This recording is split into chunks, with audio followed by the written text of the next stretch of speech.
be to you all. This is Omar Abdul Malik, physician associate, health educator, and moderately fit, middle-aged endurance athlete. So, I am doing a video. It's the end, almost the end of 2021 by the Gregorian calendar. So, soon to be 222 or 2022. So I do this every year around this time to talk about goal setting. And one of the things I discuss is why most people don't accomplish their goals at the end of the year. That's a tradition, at least in America, of New Year's resolutions. And studies have shown that by the second month, by February or March, most people have abandoned their goals, or if they haven't abandoned them altogether, they've slacked off. No matter what it is, making more money, losing weight and getting fit, or whatever relationship. So one of the reasons why that is, I believe, is that our goals are often too lofty. For example, I am what I consider a fairly serious marathon runner. Now, I cannot run as fast as the elite marathoners. Eliud Kipchoge just broke the 2-hour barrier for the marathon, 1:59 something. And he was followed by a bunch of other guys who finished the marathon in under 2 hours, 5 minutes. That's ridiculous. Those guys' conditioning and skill level far exceeds mine, and they're a lot younger. So for me, being somebody who God willing will be inshallah will be 54 in 2022, I'm a lot slower than I was 30 years ago, or even 10 or 15 years ago. So I have to adjust for an older body. That's why you have age groups and competitions. So I won my age group, 50 to 59, in a local marathon. I'm proud of it. So realistically, for me, it's to do something like, hey, how you doing? Good morning. Good. It's to do something like qualify for Boston. So I have to run like under a 3:33, which is realistic for me. That was once considered a very slow marathon for me, years and years ago. So, hey, all right. So, keeping your goals realistic, I say, for where you believe you are right now. I talked about baseline in another video. So, that also segues to understanding where you are. Hey there, how are you guys? For instance, I was a very, very mediocre student in high school and undergraduate. I was on academic probation, it seemed like, every other semester. And it was terrible, and I couldn't figure out what I needed to do to excel. And I don't count courses like gym or English literature. No offense, those are soft courses, what I consider to be soft courses. They're, for me anyway, easy A. They're subjective grading. But when it comes to things like chemistry and physics and math, especially when you're talking about pre-calculus and calculus, that's objective. You either get it right or you get it wrong. Math does not care what race, gender, orientation, or religion you are. So when it came to courses like that, I'd get my behind kicked. And I tried getting tutors and things like that.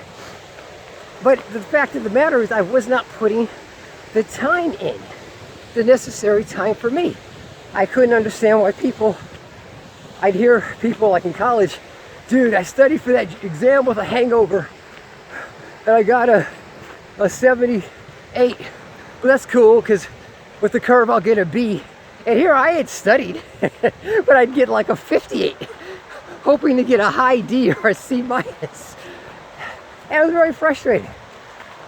But it took me a long time to figure out, hey, listen, man, maybe you're just not as intelligent as the average person or the slightly above average person.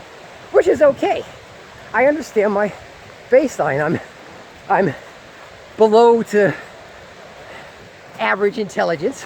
I am slightly below, or I would say slightly below to average intelligence on a bell curve. I'm slightly below to average physicality on, if that's a word, on the bell curve. So I run these marathons and I train. I try to do it consistently for me. So my accomplishments are above the bell curve. You know, and that segues into, you know, understanding a plan that's unique for you. You know, I hate these I shouldn't say I hate them, but these internet fitness gurus kind of irritate me. These young studly guys with the 8-pack abs walking around with no shirt on. Oh, look at me. If you want a body like mine, this is what you have to do, bro. Well, that doesn't apply to a single mom who's a middle-aged single mom juggling 2 or 3 jobs. She can't work out like that. She can't spend 4 hours in the gym chugging down. She might not have money for your exorbitantly cost protein supplements or whatever.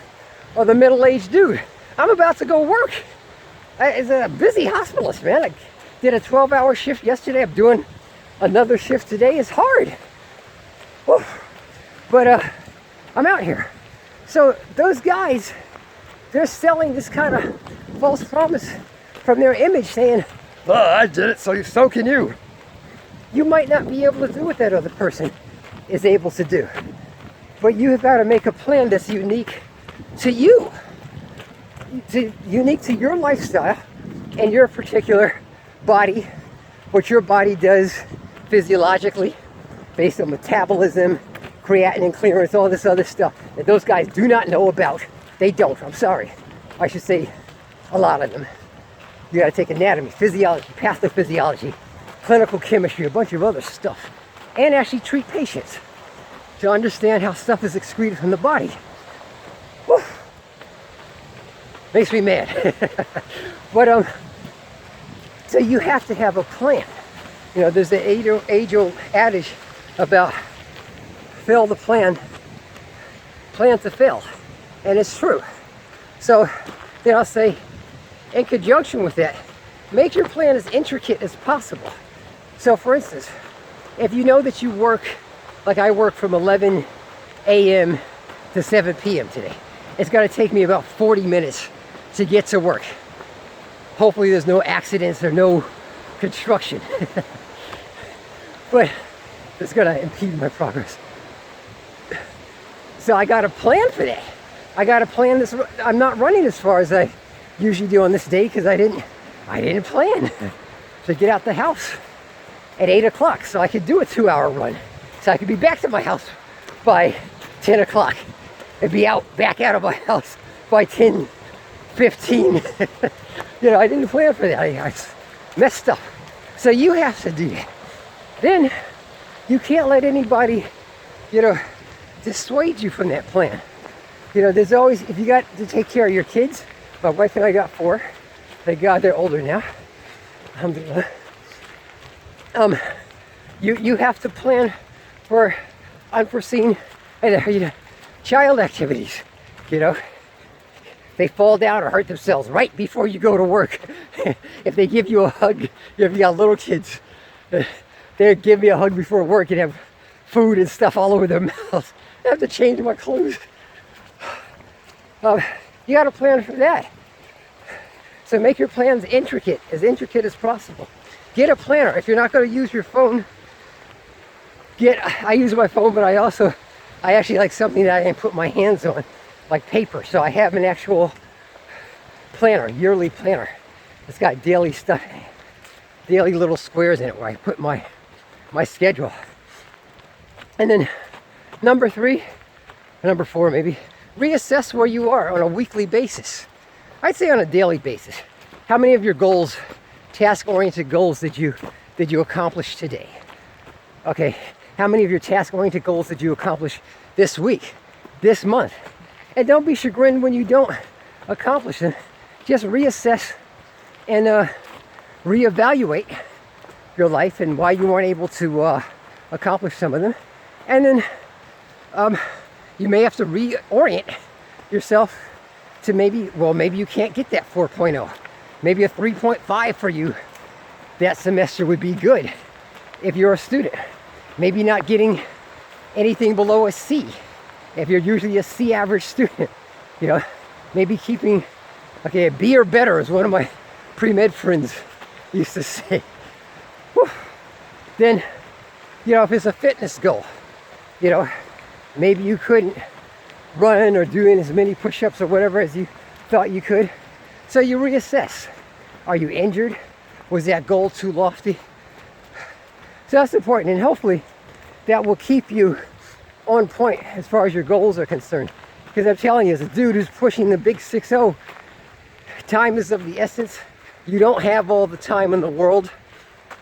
You have to be decisive in some of your decision making about your life.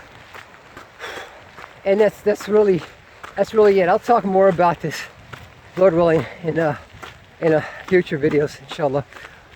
But for now, I wish you guys the very best of success in your positive endeavors. Don't be chagrined either by the horrors of the events of 2022. Try to look forward to 2021. I mean, it's a very challenging year. We'll make it in 2022, Lord willing. Hey, how you doing? All right, that's it for now. Peace. Look at this beautiful Rock Creek Park.